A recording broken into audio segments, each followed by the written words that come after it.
علا بن عبد الرحمن کہتے ہیں کہ ہم ظہر کے بعد انس بن مالک رضی اللہ عنہ کے پاس آئے تو دیکھا کہ وہ عصر پڑھنے کے لیے کھڑے ہوئے ہیں۔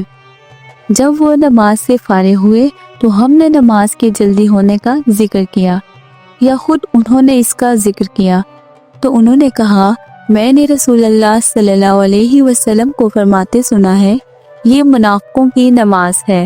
یہ منافقوں کی نماز ہے، یہ منافقوں کی نماز ہے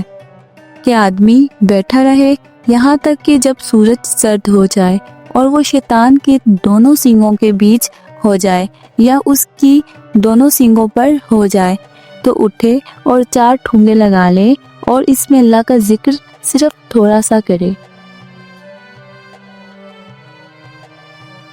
اللہ تعالیٰ ہمیں ان حدیث مبارکہ پر عمل کرنے اور اپنی زندگیوں کو سنوارنے کی توفیق عطا فرمائے، آمین۔